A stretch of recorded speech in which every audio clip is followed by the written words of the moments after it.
Hi hello నమస్తే welcome back to the channel. నేను మీ రామ్. పోసాని కృష్ణమురళి గారికి సంబంధించి అరెస్ట్ అయితే నిన్న రాయదుర్గం దగ్గర పోలీసులు చేయడం జరిగింది. అయితే ఈ అరెస్ట్ అసలు ఎగ్జాక్ట్ గా ఎందుకు జరిగింది, నిజంగా పోసాని కృష్ణమురళి గారిది తప్పు ఉందా లేకపోతే ఇది రాజకీయ కక్షపూరితంగానే చేస్తున్నారా, వీటన్నిటికి సంబంధించి ఒక మంచి వివరణ, ఒక పూర్తి విశ్లేషణ సిరి మరియు రాజకీయ విశ్లేషకుడు దాస విజ్ఞాన్ గారిని అడిగి తెలుసుకుందాం. నమస్తే అన్న. నమస్తే. పోసాని కృష్ణమురళి గారిని అరెస్ట్ చేయడం అనేది అందరూ కొంతమంది హ్యాపీగా ఫీల్ అవుతున్నారు, ఇంకొంతమంది తప్పు, ఇది రాజకీయ కక్ష సాధింపు చేయకూడదని కొంతమంది భావిస్తున్నారు. అసలు ఎగ్జాక్ట్గా ఈ అరెస్ట్ వెనుకున్న కారణాలు ఏంటి, తప్ప రైటా అరెస్ట్ చేయడం? ఇప్పుడు ఒక పెద్ద క్రిమినల్ ఇంకా అసలు పలానా చోట స్పాట్ ఉన్నాడు, ఇక్కడే ఉన్నాడని తెలిసింది, వీలైనంత తొందరగా అక్కడికి వెళ్ళి పట్టుకోవాలి. రాత్రి ఏదైనా సరే మెల్లిగా అటు కాపు కాసి ఇటు కాపు కాసి గబ అపార్ట్మెంట్ ఎక్కేసి సడన్గా డోర్ తీసి యువర్ అండర్ అరెస్ట్ అని పట్టేసుకోవాలి. పట్టుకున్న తర్వాత నాటకీయ పద్ధతుల్లో కాసేపు అక్కడి దాకా తిప్పి అతన్ని మళ్ళీ బండి మార్చి, ఎందుకంటే మరి ఇంత పెద్ద క్రిమినల్ని పట్టుకుంటే ఈ బండి వెనకాల ఇంకా పెద్ద ఎన్ని హెలికాప్టర్లు, రైళ్లు, ట్రైన్లు పెద్ద పెద్ద ఏవేవో రావాలి. మళ్ళీ అసలు వెళ్ళి ఈ 5 బండ్లని అటాక్ చేసి అతన్ని భుజాన్ని వేసుకొని తప్పించేలాగా 10 మంది రావాలి.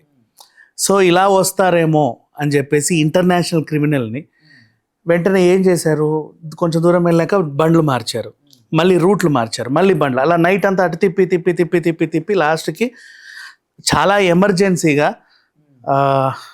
జస్టిస్ ముందు అర్ధరాత్రే ప్రవేశపెట్టి వాళ్ళు కూడా నో ఇమీడియట్గా గొలుసులతో కట్టేసి లోపలేయండి అంటే సీరియస్లీ తీసుకెళ్ళి లోపలేసేసారు.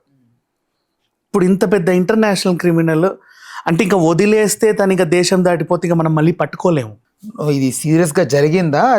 ఇప్పుడు నిన్న పోసాని అలాగే కదా చేశారు. మరి మీరు చెప్తుంది దీన్ని సీరియస్ గానా? ఇది పోసాని గారిని మై హోమ్ పూజా దగ్గరకు వచ్చారు. అవును, వచ్చిన తర్వాత మెల్లికి వెళ్ళేసి సడన్ గా తలుపు తీసి కూడా లేదు, ఆయన కట్బనీతో డ్రైవర్ తో అవేం చేయాల్సిన వేరే, ఎందుకంటే చాలా ఇంటర్నేషనల్ క్రిమినల్, నిన్ను తినిపించడానికి మందులు వేయడానికి అసలు ఎలాంటి ఇది లేదు. అరెస్ట్ చేయడం జరిగింది, బట్ ఇంత సీన్ జరిగిందా?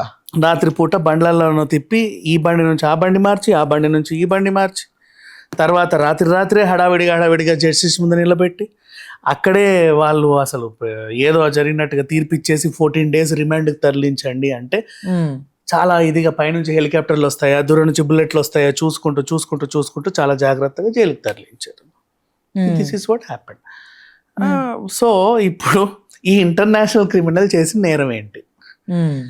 కనీసం ఒక 50 మంది నన్ను అత్యాచారం చేసి చంపేసి ఉండాలి, తప్పించుకుంటుంటే పట్టుకొని ఉండాలి, లేదా ఏమైనా పెద్ద బ్యాంక్ రాబరీలు ఏమైనా చేసేసి అనుకోకుండా అక్కడ ఉంటే దొరికుండాలి, లేదా మొత్తం 2 తెలుగు రాష్ట్రాల్లో ఎక్కడో ఎక్కడన్నా టిఫిన్ బాంబులు అవో ఇవో పెట్టేసి ఉండాలి, ఇట్లాంటివి ఏమైనా చేసి ఉండాలి, వాట్ ఎవర్.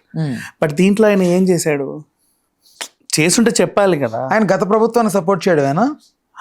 పవన్ కళ్యాణ్ గారిని అంటే నేను ఇట్లా అనుకోను. ఎందుకంటే ఫర్ ఎగ్జాంపుల్ చట్టం న్యాయస్థానాన్ని గౌరవించే వాళ్ళందరూ కూడా ఇప్పుడు ఇది ఒక మొన్న మమ్మల్ని తిట్టాడు అన్నావు అనుకో, సరే ఆ తిట్టించుకున్నోడైనా వచ్చి కంప్లైంట్ ఇస్తే నన్ను తిట్టాడండి, ఏ రాత్రి వచ్చి చంపేస్తాడు అని భయం వేస్తుంది నాకు, నా వల్ల అవ్వట్లేదు, నేను పడుకోలేకపోతున్నాను, నాకు చాలా భయంగా ఉంది, అయితే నాకన్నా జెడ్సీ కేటగిరీ సెక్యూరిటీ ఇవ్వండి, లేదా అతను నన్ను అరెస్ట్ చేసి లోపలేయండి, అప్పుడు నేను ఉండలేనని తను అనుకుంటే దాని తీవ్రత ఒక రేంజ్లో ఉంటే, అంటే లైక్ ఏ ప్రెసిడెంట్కో లేకపోతే ప్రైమ్ మినిస్టర్కో గవర్నర్కో థ్రెట్ లాంటిది ఏమైనా ఉంటే, ముఖ్యమంత్రికో ఉప ముఖ్యమంత్రికో వాట్ ఎవర్ థ్రెట్ లాంటిది ఉంటే, ఇతను బయట ఉండడం వల్ల వాళ్ళకి అన్సేఫ్ అనిపిస్తే అరెస్ట్ చేయొచ్చు, అలా కూడా చేయొచ్చు ఇన్ కేస్. అంతేగాని ఎక్కడో ఊరి చివర ఎవడో అడ్రస్ లేనివాడు వచ్చేసి, నేను సడన్గా ఒక వార్త విన్నాను, ఆయన తిట్టడం నేను చూశాను, దీనివల్ల నా మనోభావం దెబ్బతిందని కంప్లైంట్ పెడితే ఇంత హడావిడి ఎందుకు జరిగిందో నాకు తెలియదు. బట్ ఇక్కడ అందరికీ డౌట్ ఏంటంటే, పోసాని కృష్ణమురళి గారు ఉండేది ఇక్కడ హైదరాబాద్లో, బట్ రాయచోటి దగ్గర సంథింగ్ కడప డిస్టిక్లో ఏదో గ్రామానికి సంబంధించి రూరల్ ఆ పోలీస్ స్టేషన్ పరిధి నుంచి వచ్చిన పోలీసులు ఇక్కడ ఇంత దూరం వచ్చి రాయదుర్గం పోలీస్ స్టేషన్ మాట్లాడి, రైల్వే కోడూరు ఓబులవారిపల్లి అక్కడ ఆ అన్నమయ్య డిస్టిక్ మొత్తానికి జనసేన పార్టీకి ఆయన అక్కడ ఇన్ఛార్జ్, పేరేంటో నాకు తెలియదు, ఆయన వెళ్ళి కంప్లైంట్ పెట్టాడంట. ఆ కంప్లైంట్ తీవ్రతకి వీళ్ళు హెలికాప్టర్లు వేసుకొని సిఆర్పిఎఫ్ బలగాలు వచ్చి తీసుకెళ్ళి. బట్ ఆ కంప్లైంట్ ఎగ్జాక్ట్ గా ఏ కంప్లైంట్ ఏంటంటే చాలా మంది క్లారిటీ రావాల్సింది. అదే చెప్తున్నాను. అయితే మేబీ పెద్ద ఇంత ఇంత ఇంత చేశారంటే చాలా పెద్ద క్రైమే చేసి ఉండాలి. మేబీ ఓ 50-60 మందినైనా చెడిచి చంపేసి ముక్కలు నరికేసి సిటీ మొత్తంలో ఎక్కడెక్కడో పాతి పెట్టి ఉండాలి. లేదా బోల్డ్ అన్ని స్కాములు చేసేసి వెనకాల దోచుకొని ఎవరికి తెలియకుండా తిరుగుతూ ఉండాలి. లేదా ఆయన ఏపీ ఫిలిం కార్పొరేషన్కి ఆయన చైర్మన్ కదా, ఏపీఎఫ్డిసి. అవును. సో అక్కడ సినిమా వాళ్ళ నిధులన్నీ భారీగా దొంగతనం చేసి ఎక్కడైనా దాచేసి ఉండాలి.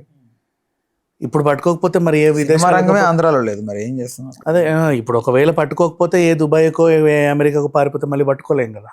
అందుకని అంటే పవన్ కళ్యాణ్ గారిని గతంలో అంత దారుణంగా విమర్శించిన వ్యక్తుల్లో ప్రధానంగా పోసాని కృష్ణమూర్తి గారు కూడా సంబంధం లేదు. విమర్శిస్తే ఇప్పుడు తిట్టించుకుని ఆయన కదా కంప్లైంట్ ఇవ్వాలి. చాలా మంది సోషల్ మీడియాలో ఎలా చేస్తున్నారంటే పవన్ కళ్యాణ్ గారు గతంలో చెప్పారు, మీరు నా తల్లిని దూషిస్తున్నారు, నా బిడ్డను దూషిస్తున్నారు, మీరు ఎన్ని మాట్లాడతారో మాట్లాడారు, నేను అధికారంలోకి వచ్చిన తర్వాత ఖచ్చితంగా ఒక్కొక్కరికి సంఖ్యలు వేసి మరీ రోడ్ల మీద ఈడ్చుకుంటూ వెళ్తాను, లైక్ నారా లోకేష్ గారు. రివెంజ్ అవుతుంది.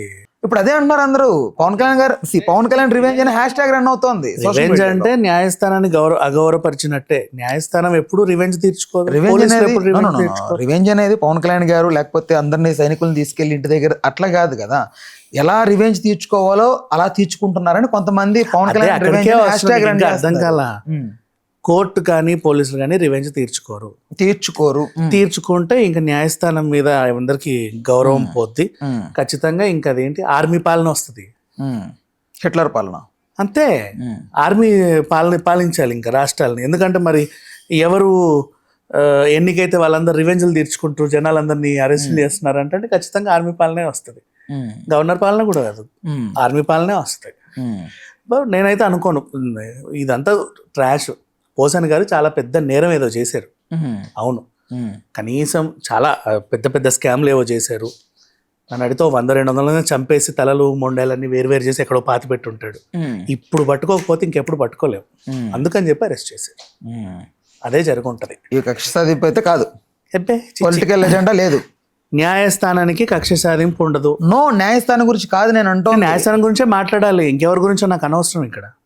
ఎందుకంటే అరెస్ట్ చేసింది పోలీసులు, ప్రవేశపెట్టింది కోర్టులో, రిమాండ్ విధించింది కోర్టు. రిమాండ్ విధించిందంటే అక్కడ పెద్ద ఒక నేరస్తుడు తీవ్రమైన నేరం చేసి ఉండాలి అంతే. ఇప్పుడు అదే కోర్టు జడ్జి గారు ఓ ఆయన తిట్టావా, అతనికి నీ మీద పగ ఉందంట, మీరు జైలుకి వెళ్ళండి అనరుగా, అనరు. దెన్ అనకూడదు కూడా, అనరు. కానీ ఇక్కడ ఈయన అరెస్ట్ చేసి అంటే తను చాలా పెద్ద క్రిమినల్, పెద్ద నేరం ఏదో చేశాడు, తేలుతుంది రేపు వెళ్ళాడు. చాలా పెద్ద నేరం చేశాడు. ఎంతమందిని చంపాడో, ఎన్ని బాంబులు పేల్చాడో, ఎన్ని వేల కోట్లు తిన్నాడో, అది వాళ్ళు ఎవరు కంప్లైంట్ పెట్టిన ఆయన ఉబ్రవరపల్లికి మేము ఎవరు ఆయనకు తెలిసి ఉంటుంది ఈ లిస్ట్ అంతా. ఆయన అడిగితే మీకు ఆయన ఎవిడెన్స్లన్నీ ఇస్తాడు. ఇప్పుడు ఆయన పొడవడమో లేకపోతే చంపడమో అత్యాచారాలు చేయడమో వీడియోలలో చిత్రీకరించిన ఎవిడెన్స్లో, లేకపోతే పొడిచిన కత్తిదాలకు రక్తపాతాలు ఏవో ఉంటాయిగా. అట్లీస్ట్ బ్యాంకు ట్రాన్సాక్షన్లో ఈయన దోచినవి, లేకపోతే ఈయన అంతా ఇంత బంగారం గుళ్ళల్లో గోపురాలు దోచిన బంగారాన్ని ఇంకెవరికైనా నమ్మితే ఆ డీటెయిల్స్ ఉంటే అప్పుడు ఇంటర్నేషనల్ క్రిమినల్ని కోర్టు రాత్రికి రాత్రి చాలా హడావిడిగా అసలు ఇప్పుడు కాకపోతే ఇంకెప్పుడు అన్నట్లుగా లోపలేశారు. ఫర్దర్గా కూడా ఇంకా అరెస్టులు వచ్చే అవకాశం. ఎందుకంటే మన నుంచి మనం గమనిస్తే లాస్ట్ 6 months నుంచి నాకు ఇప్పుడు అర్థమైంది, ఏపీలో 30,000 అమ్మాయిలు మిస్సింగ్ కదా, వాళ్ళందరినీ పోసానియే మిస్సింగ్ చేసి ఉంటాడు, అందుకే అరెస్ట్ చేశారు అంతే. ఇంకా వీళ్ళ టీం ఎంతమంది ఉందో అరెస్ట్ చేస్తారు. ఐ మీన్ అంటే మొన్న ఆయన వంశీ గారు కూడా అరెస్ట్ చేశారు. వరుసగా కొంచెం అరెస్టులు జరుగుతున్నాయి, కొంచెం మంది ఉన్నారు ఆ రెడ్ బుక్ లో ఇంకా చాలా మంది. విషయం ఏంటంటే నువ్వు నన్ను తిట్టావని నేను నిన్ను తిట్టానని నాకు అధికారంలోకి వస్తే అరెస్టులు చేస్తే దాన్ని పాలన అనరు. బేసిక్గా చెప్పాలంటే అరెస్ట్ అనేది అలాగా డైరెక్ట్ గా చెప్పి చెయ్యరు, వేరే రకంగా తిప్పి ఏ రకంగా చెప్పినా కూడా. ఇప్పుడు ఇక్కడ రీసెంట్ రామ్ గోపాల్ వర్మ ఇష్యూ చెప్తాను నేను. ఎవడో అడ్రస్ లేనోడు తెల్లారు లేసి ఐఎమ్ హార్టెడ్ అనగానే పెద్ద మొత్తం వచ్చేసారు అక్కడికి, హెలికాప్టర్లు వేసుకొని వచ్చారు ఆయన అరెస్ట్ చేద్దామని. 4 బృందాలు అటో ఇటు అంత తీవ్రమైన కేసు ఏముంది రాష్ట్రంలో? ఇప్పుడు ఈయన చేసింది ఏముంది? ఇప్పుడు జగన్మోహన్ రెడ్డి గారి పాలన టైంలో కూడా ఎంతో మంది జన సైనికుల మీద, ఎంతో మంది టీడీపీ కార్యకర్తల మీద దొంగ కేసులు బనాయించారని ఒకటి పుకారు వచ్చింది. ఉంటే ఉండని వాట్ ఎవర్, దొంగ కేసు అంటే అదే కదా. అదే చెప్తున్నా, దొంగ కేసే. ఇప్పుడు ఫర్ ఎగ్జాంపుల్ చంద్రబాబు నాయుడు గారు అరెస్ట్ అయ్యారు, ఓకేనా, పలానా స్కామ్ అనో లేకపోతే ఏదో స్కామ్ అనో చెప్పారు. అప్పుడు కోర్టులో ఒకటి ఉంది, ఏం నడుస్తుంది, ఈ స్కామ్ అన్నందుకు అరెస్ట్ చేశారు. అది నిజమా కాదా తేల్చి బయటకు వస్తారు. ఇప్పుడు పోసాన్ని కూడా అరెస్ట్ చేసావు కదా, ఏంటది, స్కామా, రేపా, మర్డరా, చిట్టీలు ఎత్తేసాడా, బోర్డు తిప్పేశాడా, something it should be there కదా. Whatever it may be, ఒక రీజన్ అయితే ఉండాలనేది. ఎగ్జాక్ట్లీ, ఆ సీన్, ఆ రేంజ్ అరెస్ట్కి ఆ మాత్రం రీజన్ ఉండాలి. అది లేకపోతే అంటే ఊరికే సింపుల్గా ఏం లేదని వాళ్ళ పలానా మనోభావం దెబ్బతిందని మిమ్మల్ని అరెస్ట్ చేసాం అనకూడదు.